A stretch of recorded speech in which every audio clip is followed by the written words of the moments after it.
Hey guys, welcome back to CheatSheetPros.com. This is Hayes. As always, make sure to subscribe down below. This is where we're going to put the majority of our content in 2022. And as always, today I'm going to go over the full NBA slate and show you what our cheat sheet and our model has. And today is February 14th, 2022. Mondays are typically pretty busy for me at work. I did not think I was going to have time to do this video today, but I did write down some games I like, and I got back and I'm on my lunch break, so I was like, hey, let me go ahead and crank out a couple of videos. So I'm putting one up for player props, and then I'm going to run through the NBA slate. I'm going to load these up, and then I'm going to go to my kids' school for their Valentine's Day parties. So let's go ahead and take a look. As always, we open up the NBA cheat sheet, and we have all these fancy tabs down here for sports betting, daily fantasy information, and player props. And we are going to look at the bet tab when we're specifically looking at betting. Again, these sheets are posted in the morning, usually by 9 a.m., sometimes 10 a.m. if I'm running a little late. And they are updated again an hour and a half before lock to get the latest projections. But for sports betting, they do not change. So as always, we're going to go over here to the teams. If you see us clicking in this box, you click in the bottom box, which is the home team, and this little arrow pops up, and you click that, and then you can scroll through the games. So today, February 14th, 2022, looking at game number 1, we have Toronto at New Orleans. Toronto is one of my favorite plays today. They've been red hot recently. You can see our model here has Toronto minus 13. They're laying 4.5, or they were when the line opened this morning. And if you don't want to look at any stats, just look at the differences here. The unders, I fade unless you really dig into, but if it says over, it's one that I'm going to look into. And for sides, which is going to be on the top, I look for a difference of 6, 7, 8 points. 7 to 9 is kind of that key where I'll earmark that game, dig into it, and then make a determination if I like it. As always, I'm going to show you what our model has. I'm going to give you my opinion, and I'm going to tell you my favorite plays. I don't always necessarily agree with my models, but I will tell you why. And my hope is teaching you guys how to use these sheets. So if I'm away and I'm posting the sheet, but I don't have time to do a video, you guys can look at it and kind of get the process down and start popping plays on your own. So taking a look at this one, Toronto minus 4.5, which was actually 3.5 on my book this morning, is one of my favorite plays. Toronto is 8-1 against the spread. They are also a sneaky 5-2 overplay over the last 7 games, and they're 5-0 against the spread on the road. Now you can see Toronto's won 8 of the last 9 games here, so they went on a run here of ridiculous matchups playing Chicago, Miami, Atlanta, Miami, and Chicago again. Now, they lost this game to Chicago on the road, but then they won these between 4 and 7 points. And then they had kind of a mediocre, a decent Atlanta team, a good Charlotte team, and then 2, OKC, Houston, they're kind of like, nothing exciting, but they won 4 by double digits. And then they went up against Denver at home and ended up losing that game by 1 point. So now they get the Pelicans. So let's see what the Pelicans have done over recent games. They are 4-6 over the last 10. They had a string of 3 double-digit losses to pretty decent teams. Then they lost to Cleveland. They beat Detroit, who shouldn't even be a team right now. They managed to beat Denver, who's up and down and struggles on the road. And then they beat Houston twice, which Houston's one of the worst teams in the NBA, so that's not a shocker. But then they lost by 15 to Miami, and they lost by 10 to the Spurs. And I'd put Toronto kind of in these teams with Miami and San Antonio right now. And those 2 teams knocked them out by 10 and 15 points. So covering 3.5, 4, 4.5, 5 points, I don't think is out of the question. I really like that tonight. And with Toronto 5-0 against the spread on the road, we like that. Like we said, we've got them by 13 with a score of 117 to 104. So first play of the day is going to be Toronto. Moving on to game number 2, we have San Antonio and Chicago. Originally, I wanted Chicago here, and I opened up the sheet and saw that our model had Chicago minus 5. Vegas also pegged it at 5, so it was right on the money. However, Zach LaVine has already been ruled out tonight, so that takes away some of the scoring and puts it on DeRozan's hands. So in this one, I would probably lean a little bit towards San Antonio and grabbing the 5 points, maybe a little bit on the money line here, because I think it could get a little closer with LaVine out. So Chicago over the last 3 games, they've beat Charlotte, Minnesota, and OKC by 5, 5, and 12. I do not believe LaVine was in this OKC game, but I'm not 100% sure. I would double check that. But them only winning that game by 5 has kind of raised my eyebrows up, saying, hey, the Spurs are running hot the last 2 games. They could sneak a win here. But I don't want to lay the 5 with Chicago right now, or at least I have not as of yet. The Spurs, they've been kind of up and down. You can see they beat Houston by 30, and then they went on a string of losses. They got beat by double digits to Miami. Then they beat on Houston again, and then they lost to Cleveland. And then these last two games, they played the Pelicans and they played the Hawks on the road, and they won both of them by a combined 25 points. So they put up 124 on the Pelicans, 136 on Atlanta, winning both games. So without LaVine, I kind of think San Antonio would be a little bit sneaky. I have not bet it yet, but that's kind of the way that I'm leaning.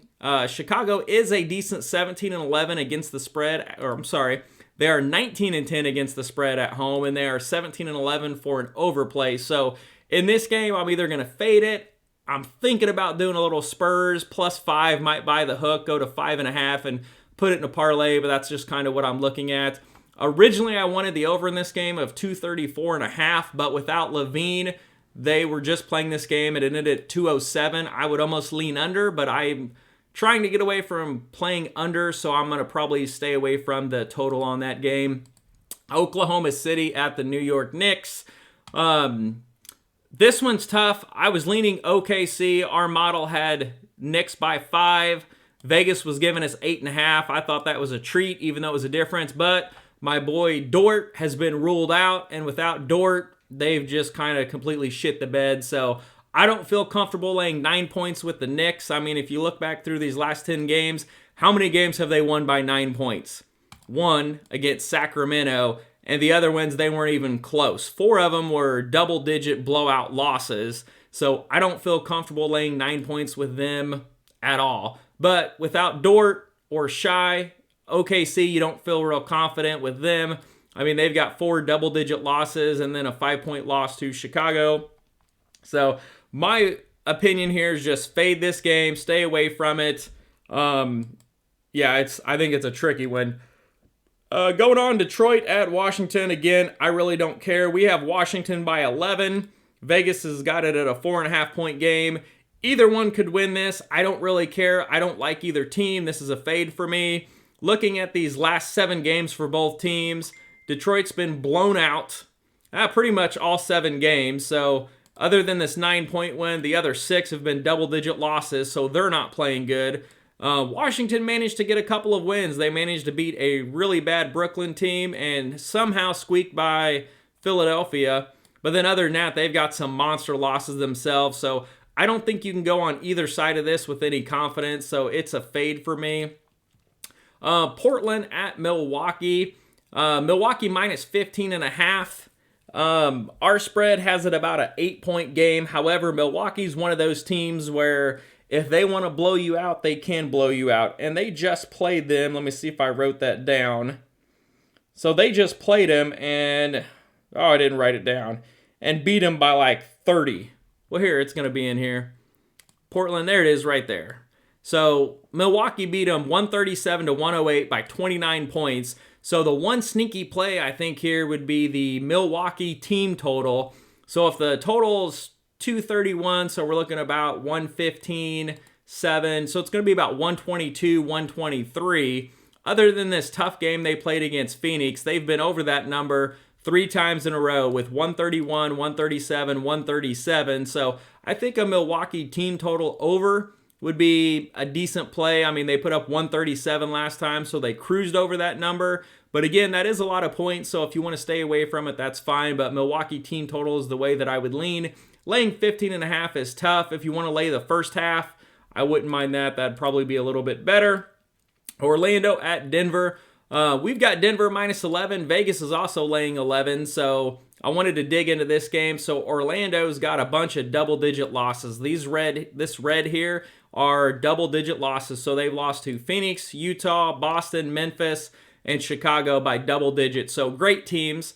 Denver on the road is not at that caliber of team. Denver at home is better, so I think they're going to win this game. I don't know if they're going to win by 11. My play here that I bet was Denver first half, and if you followed any of my videos or the chat or anything like that, I do this a lot in college, is I'll bet the first half to get a better line because they'll usually start hot, especially home teams, and if they're down, it gives me a chance to go after the second half line and get a bounce back play. or at least make an evaluation at halftime and determine, do I want to let this unit go, or do I want to go after it for break even, or put 2 units on the second half if I really like it. So for example, if Denver and Orlando is tied, say 50 to 50 at halftime, but Denver's +9 in rebounds, but their shooting percentages are way down, I'm probably going to hammer it because they're killing them on the boards. Shooting percentage is going to trend back up. And Orlando could have been shooting lights out. So it's something that is kind of fluid that we always look into. I do like that Denver's won 3 of the last 4 games. They killed Brooklyn by 20, which is good. They beat the Knicks by 17, which is good. Boston, they played a really good game, lost by 6, and they played a really hot Toronto team and knocked them off. And that was so Toronto is 8-1 against the spread the last 9 games. This is the one that they lost. Denver went on the road to Toronto and knocked them off. So now Denver comes home and gets to play Atlanta. I like Denver minus first half as one of my plays tonight. Sacramento, Brooklyn, another favorite play of mine is going to be Sacramento -3. I'm going to ride this train until Vegas catches up. You can see our model here. We're getting better. We've got 2 games under our belt with Sabonis and the new players in there. And we've got Sacramento -10. Vegas is giving us 3.5. It's probably going to end up 3 to 4. It's going to move a little bit, but this is a difference of 7. So we're going to go with it. Now, Brooklyn, they've been absolutely awful. I'm only looking at the last 10 games, and they're 0-10, getting outscored by 12 points. However, I will point out that this last game, they played a tough Miami team on the road, and they hung in that game and only lost by 4. So that was really good. So they might be turning something around. I think their big guys inside are off the injury and should play tonight. So that should help them out. But prior to that, they had a 1-point game against a bad Washington team they lost, and then they had 5 straight double-digit blowouts. So I'm still going against them until they can win a couple of games under their belt and show me that they've turned it around. Sacramento, since they've picked up these new guys, they have 2 wins. So we said this in the last video. Minnesota this night on the 8th of February was one of our favorite plays, and Minnesota came out, beat them by 20. That was amazing. That was one of our play of the days or whatever, was Minnesota over Sacramento. And then we came back and we said, okay, I'm going to sit out this game and see what Sabonis does. And the rebounding completely changed. They were +13, +14 rebounds, and Sacramento came out and beat them by 13 and dropped 132 points, which was very impressive against the Minnesota team. And then they got to play a horrible Washington team and beat them by 13. So Sacramento with their new players are playing well. They beat a good Minnesota team, and they beat a horrible Washington team. So they've won 2 games by double digits, and now they go up against Brooklyn that's 0 who knows what straight up. I think they're 0-11 over the last 11. Yeah, this way. And Brooklyn's 5-20 against the spread at home. So on the road, they're at least 15-15, but on the road, they're 5-20. So I'm going to go against it here. 3.5 is a small number. 3, 4, 5, anything in there I'm going to go with and ride them while they're hot. Golden State at Sacramento. I may make a play on Golden State here. A lot of money was hitting Golden State this morning. If I do it, the 6 isn't bad. I'll probably do the first half to give me first half for a little less and give me a chance to go after it. Our model here, we have Golden State only by 4. Looking at the Clippers, they've lost 3 of the last 4. 2 of those games by 26 and 24 points. So they've got 2 blowouts. And then Golden State's been pretty solid. They had a couple games off the rail where they lost one on the road at Utah. And then somehow they got beat by the Knicks. But then they came back, they beat the Lakers by 2. So nothing really impressive in these last 3 games. But prior to that, they had 4 double-digit wins and then a 4-4 and 9-point win.